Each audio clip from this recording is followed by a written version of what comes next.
One of the ways that has been suggested to reduce climate change is for industries to move away from fossil fuels such as coal and use more carbon-neutral alternatives such as bioethanol.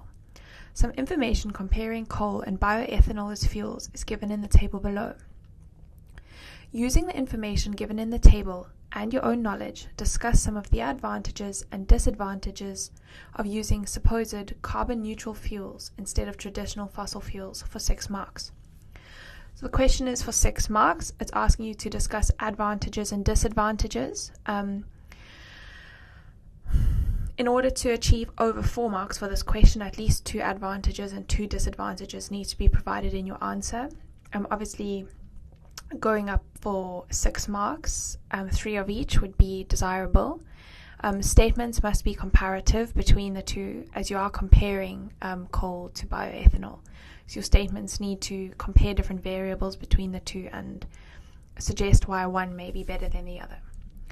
So, any 6 of the following for advantages and disadvantages. Advantages of bioethanol. It's carbon neutral, it's renewable, there are no sulfur dioxide emissions, and it produces a non-smoky flame, therefore less contribution to global dimming. Right, and then the disadvantages of bioethanol include it releases less energy per gram than coal, therefore it's less efficient, it's expensive, it takes a lot of time and effort, it still releases some carbon dioxide and water like coal, and there's a lot of land is needed to grow the plants that are needed for bioethanol. This land, could be used for farming and other like things, whereas with coal's beneath the ground, therefore doesn't require extra land to be used.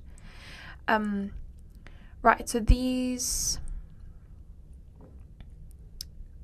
advantages and disadvantages need to be of bioethanol. You're not providing advantages and disadvantages of coal, because in the question it says advantages and disadvantages of using carbon neutral fuels instead of traditional fossil fuels. However, the statements are still comparative between the two.